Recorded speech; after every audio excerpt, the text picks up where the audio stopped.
In today's episode, we're going to explore this concept of stylized violence, specifically whether or not making violence look cool in films is problematic. We're going to explore some concepts of detachment or desensitization. We're going to look at sensation seeking and arousal. And then finally, we're going to explore this psychological concept of Schadenfreude and deriving joy through the pain or suffering of others. I'm Jonathan Hetterly, a licensed professional counselor, and this is Psych Cinema.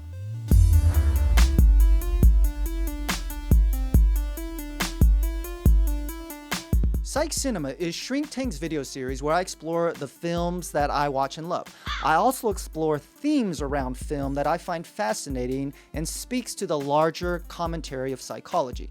Now, before we get started here today, do me a favor. Subscribe to our channel and click on the notification bell. That way you will never miss out anytime we drop new material that explores the rich intersection of cinema and psychology. So today I really want to look at this concept of stylized violence. We recently had John Wick 3 come out, and here later in this summer of 2019, Quentin Tarantino is going to drop his latest film, Once Upon a Time in Hollywood. 2019 also actually celebrates the 25th anniversary of Pulp Fiction, the iconic film by Quentin Tarantino that really made a huge splash in cinema for its stylized and graphic violence. And that's really what I want to explore today. When we think about the conversation that is happening in our culture, especially with violence, gun violence, and school shootings, I think it's worthwhile to talk about what role, if any, does violence in film contribute to violence in our culture. Now, first and foremost, some people just don't enjoy violent films, and this is not really meant to make an argument of why you should enjoy violence in films. It's more so those that don't necessarily find it to be as problematic, why that is the case, and whether or not violence in any way, shape, or form in cinema contributes to real violence in real life. And I'm going to explore a couple of different concepts that hopefully will lead us to a conclusion at the end.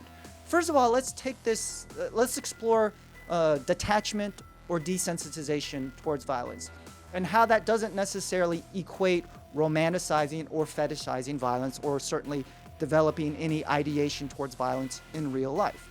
So when we think about detachment of violence, it's really about that ability to recognize that what you're watching is not real. And even though there are real actors and characters, we know that it's a fictionalized depiction, that it is an edited and constructed scene of violence. At the end of the film, the people in the movie that had violence either inflicted on them or those that were the perpetrators of violence, they go about their lives without any harm created. And so for a person to have that ability to detach from what they're watching and recognize that it is fictional, not real life, allows them to not necessarily create as much distress or distrust about what they're watching, or disgust even. Those that have difficulty detaching, they might experience some cognitive dissonance, where it's really these competing kind of beliefs or thoughts, to where they may abhor violence, but they're watching it, but at the same time they recognize that it's not real, but it nevertheless creates discomfort to them. Certainly someone that experiences that would probably find watching violent content more problematic. Then there becomes this question of desensitization. The more we are exposed to violent content, the less it provokes a reaction to us. And I'll just be full disclosure here. I believe I am very desensitized to violence in all forms of arts and entertainment. And not just very graphic or stylized or realistic depictions of violence in film. I mean, I grew up watching cartoons where very early on there was physical violence towards characters, and in a lot of ways you just become immune to that. And so I wouldn't be surprised if people, by the time they're my age, that they've witnessed thousands upon thousands of hours of violence or aggression towards others in all forms of arts and entertainment. But that does not equate that creates someone a genuine desire in their own life to inflict violence on others in real life, or that if they saw real life violence in their face, that they wouldn't have a very visceral and negative response to that. So when we think about desensitization, it's really desensitized towards fictional violence because of that detachment, recognizing that it's not real. So then let's look at another aspect of stylized or cool violence and what might help us in some ways understand why some people enjoy it, but how it doesn't translate into real life violent people or violent acts. And that would really be this concept of sensation seeking or arousal. When we think of sensation seeking or arousal, it's really about the emotional and visceral and chemical reaction that someone may experience when watching stylized violence or any type of violence through film or television or a visual medium. And we know that there's a lot of things that oftentimes creates a adrenaline or kind of anxious arousal that is very sensation seeking, whether it be roller coasters, whether it be scares, whether it be jumps in films of suspense, things of that nature. And so violence oftentimes, if someone doesn't have necessarily such a desensitized or detached element, it's that kind of real jump, that kind of very visceral and unexpected nature of violence. In some ways it can provoke an adrenaline or a response that people find pretty enthralling, even if in some ways there may, again, it may not be something that, it may be something they abhor or something that they actually find disgusting. It's interesting when you look at studies about people that really love spicy food, even though it inflicts kind of pain within them, there's an element of enjoyment because it's very sensation seeking. It creates a sort of a discombobulation of their emotional and chemical response.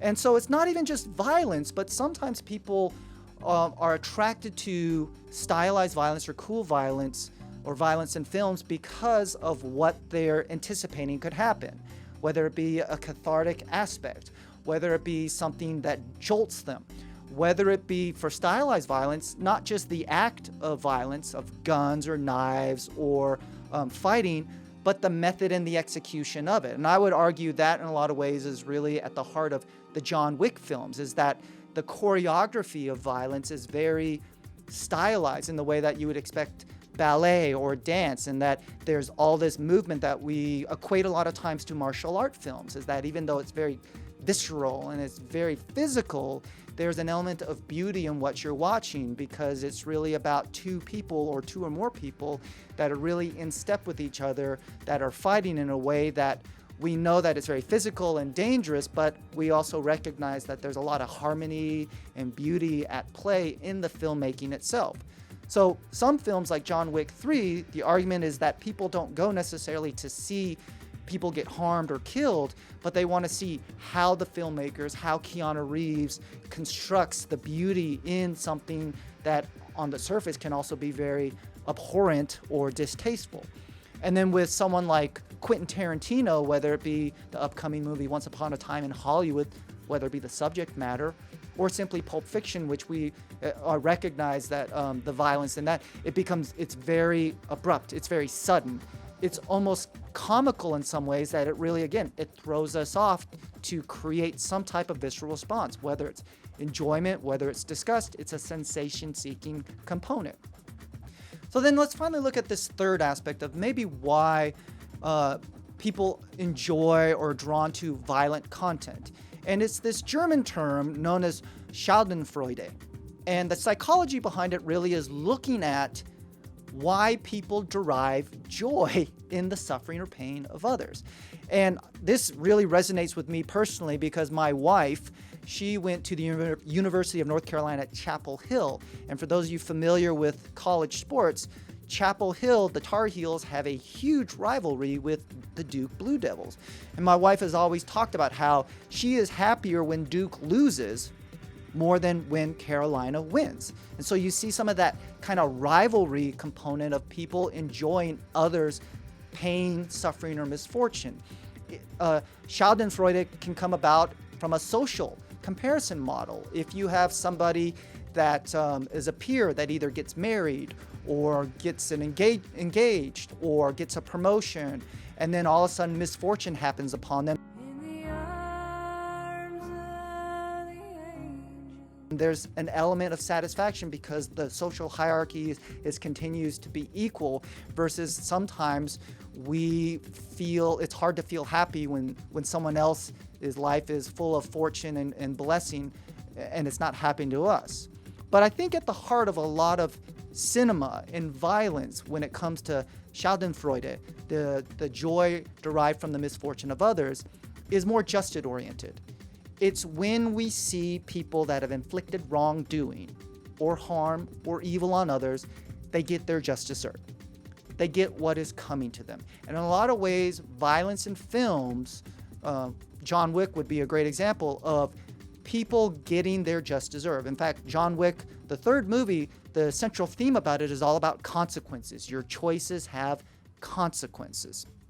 And so when we think about how detachment, desensitization, it doesn't equate romanticizing or fetishizing violence. We think about arousal and sensation seeking while watching something doesn't necessarily translate into ideation, desire, or intent to harm others.